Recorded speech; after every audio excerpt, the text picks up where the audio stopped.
네, 당신의 하루에 1시간을 더하는 당신의 시간 컨설턴트 넥소의 정예솔입니다. 반갑습니다. 네, 오늘 주제가 Meet the New Waves인 만큼 여러분께 시간 분야라는 새로운 분야에 대한 소개와 이를 만나기까지의 제 여정을 소개하려고 하는데요. 네, 익숙한 그림이죠? 아마 방학 숙제로 많이들 해보셨을 텐데 이게 뭘까요? 네, 그쵸. 시간 계획표죠.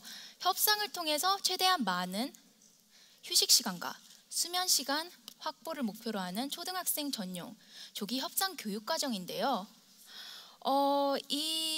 이때부터 우리는 이제 부모님과 선생님과 그리고 나 자신과 끊임없이 시간 협상을 하며 살아가게 됩니다. 그런데 이 시간 협상 왜 하게 될까요? 시간 계획 왜 하세요? 그렇죠. 시간 잘 쓰려고 하는 거죠. 최대한 많은 시간을 확보해서 내가 원하는 방향으로 사용하기 위함입니다. 그런데 이 시간 계획표 정말 잘 지켜지고 있는지 확인해보고 싶다라는 생각 안 해보셨나요? 이 시간 계획표 어떻게 확인할 수 있을까요? 보통 막연하게 우리는 시간 계획을 하는 데는 정말 많은 신경을 써요. 그런데 정작 확인을 안 하려고 하죠. 귀찮아서 다양한 이유가 있을 수 있어요. 그런데 보통 확인을 한다고 해도 막연하게 나 오늘은 시간 좀 잘 쓴 것 같아. 이 정도면 잘했지. 9점 주겠어. 이런 식으로 감정적으로 좀 막연하게 판단을 하는 경우가 많습니다. 그래서 이게 상당히 주관적이잖아요. 그래서 저는 지금 여러분과 함께 이 시간 확인을 조금 더 객관적으로 해보려고 하는데요. 자, 여기에 오늘 하루 제 일과입니다. 아침 5시에 일어났고요. 20분 동안 조깅을 했습니다. 그리고 9시 출근을 했네요. 12시 30분까지 일을 했다가 1시간 동안 점심 식사를 했어요. 그리고 5시부터 지금까지 세바시에 와 있는데요. 합해볼게요. 6시 기준으로, 오후 6시 기준으로 총 몇 시간이 나와야 하죠? 하루 18시간이 나와야 정상인데요. 도합하면 10시간 50분이 나왔습니다. 여러분 정말 놀라운 마법이죠? 7시간 10분 어디 갔어요? 이 7시간 10분, 저는 7시간 10분을 오늘 놓쳤는데요. 여러분은 오늘 몇 시간이나 놓치셨나요? 24시간 벌써 놓치셨어요. 자, 더 해봤는데 나는 18시간 나왔다. 한번 손들어 보시겠어요? 나는 18시간 나왔습니다. 아무도 없으신가요? 저기 있는 것 같은데. 혹시라도 계시면 저희 회사 경영진으로 모시려고 했거든요. 왜냐면 저도 이제 7시간이 없어졌으니까. 그래서 이 7시간 10분 아깝지 않으세요? 아까우시죠? 그래서 이 7시간 10분을 제가 아낄 수 있는, 되찾을 수 있는 방법을 소개해 드리려고 하는데요. 정말 간단합니다. 바로 일일이 적는 겁니다. 하나하나 초 단위로 우리 정확성이 상당히 중요하기 때문에, 자, 조깅 아까 20분이라고 했죠? 19분 7초 했어요. 그리고 아침 식사에 17분 31초 나왔습니다. 그리고 화장실에 3분 20초밖에 안 있었네요. 자, 이렇게 적었어요. 다 기록을 하면 그 다음에 어떻게 해야 할까요? 바로 분류하기인데요. 아침, 점심, 그리고 간식은 우리가 먹는 행위잖아요. 먹는 활동으로 분류를 해볼게요. 그 다음에 분류할 수 있는 게 출퇴근 시간, 그리고 세바시로 오는 때 걸린 시간이죠. 이동 시간으로. 그 다음에 뭐가 있나요? 조깅이랑 독서, 그리고 음악 감상 있죠? 이건 자기 개발 시간으로. 이렇게 다 분류를 해뒀어요. 데이터도 있고 분류도 있습니다. 그럼 이제 다음으로 무엇을 해야 할까요? 여러분, 제가 오늘 무슨 얘기하러 여기 왔다고 했죠? 네, 시간 분석이죠. 그래서 이제부터 우리는 즐겁게 분석을 해볼 거예요. 자, 한번 분석해 보세요. 자, 여기 데이터 다 있으니까. 왜 아무것도 안 하세요? 막막하시죠? 좀 황당하시기도 하고요. 시간을 어떻게 분석을 한다는 걸까? 저도 마찬가지였는데요. 정말 막막했어요. 매일매일 시간 계획을 하면 시간 관리가 상태가 더 나아져야 되는데 어째 매일 같은 쳇바퀴를 도는 듯한 느낌이 나는 거예요. 그래서 문득 질문을 해봤죠. 내가 어떻게 하면 이 시간의 늪에서 해방이 될 수 있을까? 그때 문득 궁금해지더라고요. 나는 내 시간에 대해서 얼마나 잘 알고 있을까? 이 질문을 가지고 미국 시카고로 날아갔습니다. 미국 시카고에서 저와 같은 질문을 가진 사람들을 찾아다녔는데요. 그러다가 저와 비슷한 질문을 가지고 시간을 측정하는 Quantify Self라는 모임에 우연히 들어가게 되었습니다. 거기서 저는 역시 시간 소비와 그리고 집중력에 대해서 트래킹을 했는데요. 이제 측정을 했는데요. 이때 전 측정 어떻게 했을까요? 이미 답이 나오긴 했는데 아까 여러분한테 권해드렸듯 종이와 연필로 열심히 적었어요. 매 시각 나는 무엇을 했는가? 그러다가 우연히 이 모임에서 어떤 경제학과 교수님이 저한테 상당히 재밌는 도구를 하나 소개를 해주셨는데요. 그게 바로 엑셀입니다. 이 엑셀 다 아시죠? 우리 회계 수업할 때도 보고 이거 뭐 워드 프로세서 그거 3급 시험 칠 때 다 나오잖아요. 그러니까 이걸 가지고 어떻게 하냐면 아까 종이에 적은 것처럼 하나하나 적는 거예요. 이제 치는 거죠. 아, 나는 뭐 밥 먹는데 10분이 걸렸어. 화장실 갔다 오는데 몇 시간이 걸렸어. 몇 시간 아니겠네요. 몇 분이 걸렸어. 이런 식으로 하나하나 적고 난 뒤에 이번에는 어떻게 했냐면 기계잖아요. 그러니까 통계 버튼을 누르는 거예요. 그러면 그래프가 빵 하고 뜨겠죠. 이렇게 뜨면은 이 그래프를 가지고 단순 통계를 보는 거예요. 아, 내가 밥 먹는데 뭐 점심, 아침, 저녁 다 먹는데 하루에 뭐 2시간이나 쓰는구나. 이렇게 막연한 통계가 나오게 된 거죠. 여전히 상당히 번거롭겠죠. 하나하나 기입을 해야 하니까요. 그런데 그래도 종이랑 연필보다는 훨씬 낫겠죠. 근데 이렇게 여러 가지 측정 가능한 도구와 이 노하우를 주고받다가 이 교수님이 한번 짜증을 내시더라고요. 이게 젊은 사람들은 문제가 트렌드만 쫓아간대요. 그 당시에 2012년 10월이었는데 그 당시 트렌드가 다이어트였어요. 다이어트 열풍. 그렇기 때문에 사람들이 각종 다이어트 모바일 애플리케이션부터 시작해가지고 정말 여러 가지 툴, 나이키 플러스 이런 것들 사용을 하고 있었어요. 그러니까 정말 모든 전 세계에 있는 이 투자가들이 다 그쪽에만 돈을 쏟아붓는 거예요.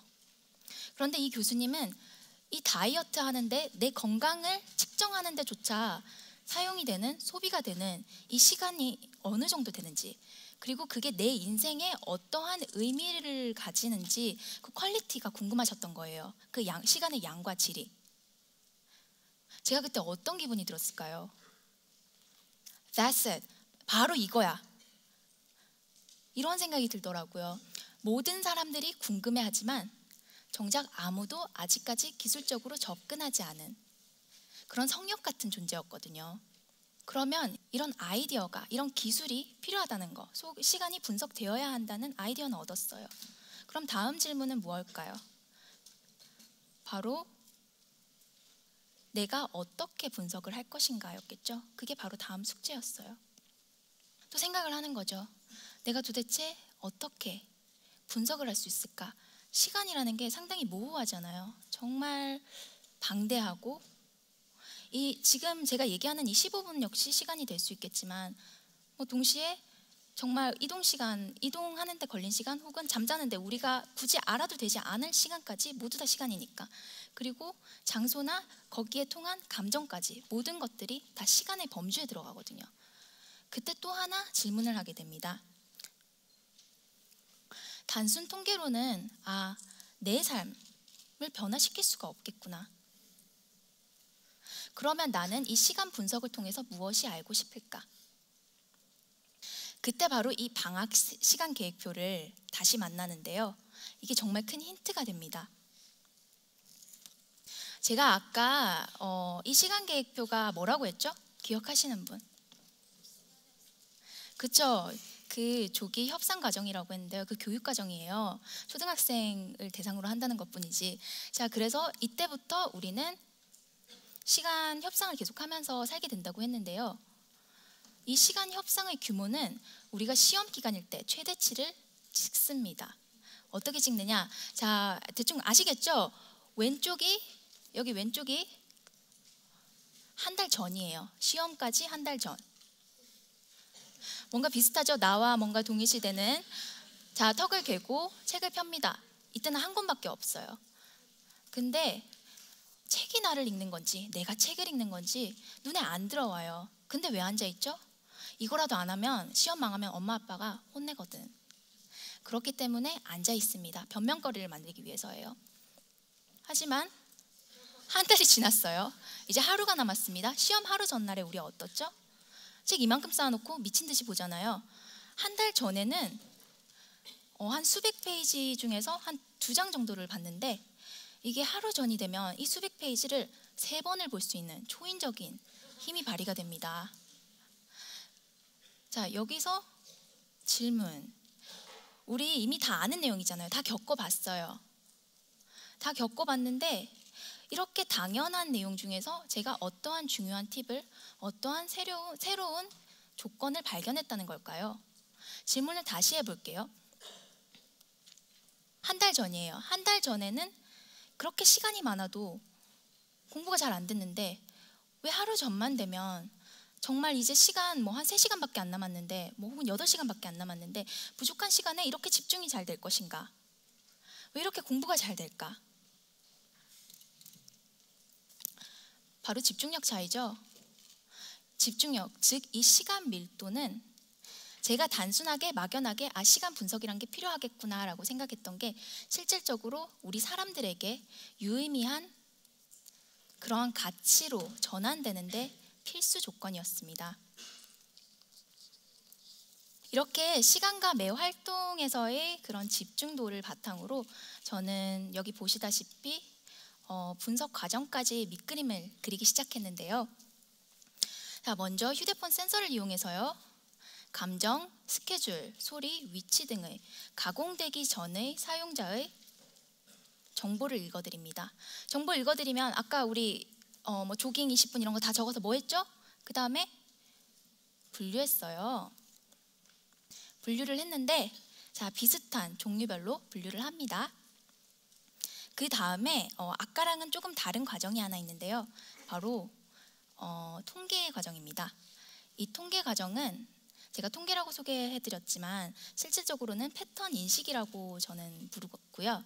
이 패턴 인식이 뭐냐면 사용자의 매 행동 중에서 뭔가 유의미해 보인다. 이건 의미가 있어 보인다. 이 사람이 계획적으로 이걸 반복한다라고 생각이 되는 패턴을 읽어드리는 거예요. 그리고 그걸 바탕으로 조금 더 정확하게 분석을 하는 거죠. 그런데 이렇게 분석을 했어요. 이 분석을 하고 자, 짜잔 하고 분석했습니다. 그 다음은 뭘까요? 저는 이 다음이 궁금해졌거든요. 제 분석까지는 일단 1년 동안 연구를 했으니까 하겠죠. 자, 연구를 해뒀는데 분석을 하고 나니까 이제 사용자들을 모집을 해서 시켜보니까 다들 이런 거예요. 쇼크 받았대요. 내가 이렇게 시간을 비효율적으로 사용하고 있더니 어머니 죄송합니다 이러면서 갖은 그런 후회와 여러 가지 다양한 그런 회개의 소리들이 나오기 시작했어요. 그런데 거기서 끝인 거예요. 분석을 봤는데 변화하는 게 없어요. 내가 이렇게 살고 있구나. 거기서 끝이라고. 그래서 이 다음에 사람들에게 동기부여를 할 수 있는 게 뭘까 생각을 하니까 저희가 1년 동안 연구를 한 분석 기술을 기반으로 사람의 다음 행동을 예측할 수 있더라고요. 좀 무서우시죠? 안 무서우세요? 이거 잘 생각해 보세요. 여러분이 지금 이 세밭이 다음에 세밭이 끝나고 난 뒤에 어디 가서 무엇을 할 수 있는지 예측할 수 있다고요. 상당히 좀 무서워야 정상인 건데 왜냐하면 저나 아니면 저희 회사라든지 다른 사람들, 다른 기관들이 내가 앞으로 뭘 하려고 하는지를 미리 알고 대비를 할 수 있다는 거예요. 그런데 저는 조금 비틀어서 생각을 해봤거든요. 이걸 무섭게만 생각하는 게 아니라 일단 프라이버시, 개인정보 보호 쪽은 확실하게 해두고 예를 들자면 저희 서버에 이제 사람의 정보를 하나도 안 남기는 거죠. 이런 데이터를 안 남긴다. 그러면 아무것도 없는 상태니까 일정 보호가 되겠죠. 이 상태에서 어떻게 할 수 있을까? 이걸 어떻게 이용할 수 있을까? 이 사람의 행동을 미리 예측해서 이 사람한테 미리 알려주는 거예요. 당신이 이런 행동을 할 확률이 많습니다. 그러니까 저희가 판단을 했을 땐 이게 뭐 비효율적이니까 이렇게 하시는 건 어떻겠습니까? 제안을 할 수 있는 거죠. 바로 타임 코칭입니다. 이렇게 하나 둘 아이디어를 모아서 탄생한 것이 바로 제가 지금 몸담고 있는 넥소라는 회사인데요. 전 세계 누구나 한 끼 미만의 비용으로 타임 코칭 서비스를 받을 수 있는, 즉 시간을 조금 더 효율적으로 사용할 수 있는 그러한 서비스를 지향하고 있습니다. 3월 24일 날 안드로이드 마켓에서 보실 수 있고요. 저는 이 서비스를 통해서 아까 말씀드렸던 것을 꿈꾸고 있어요. 누구에게나 공평한 시간을 저는 이 서비스를 통해서 만들고 싶은 거죠. 여러분, 시간은 누구에게나 공평해요. 그런데 모두에게 공평하진 않습니다. 이 시간의 가치를 아는 사람만이 그 기회를 모두 잡을 수 있는 거죠. 혹시 지금 제 이야기를 듣고 난 후에도 아직까지 시간 분석 따위 필요 없어, 나는 혼자 잘 살 수 있어 라고 말씀하실 수 있는 분 있으세요? 질문을 한번 바꿔볼게요. 지금도 계속 흘러가고 있는 이 시간, 이 15분, 이 속에서 여러분은 시간에 끌려가는 사람이 되시겠습니까? 아니면 시간을 이끌어가는 사람이 되시겠습니까? 저는 이 서비스를 통해서, 제가 지금 하고 있는 일을 통해서 모두에게 공평한 세상을, 시간이 공평한 세상을 꿈꾸려고 합니다. 지금 시간과 사랑에 빠진 오늘의 제 이야기가 여러분께 얼마만큼의 보탬이 되었을지 모르겠는데요. 최대한 많은 가치를 얻어 가셨으면 좋겠고요. 이상 당신의 세상의 하루에 한 시간을 더하는 당신의 시간 컨설턴트 넥소의 정예솔이었습니다. 고맙습니다.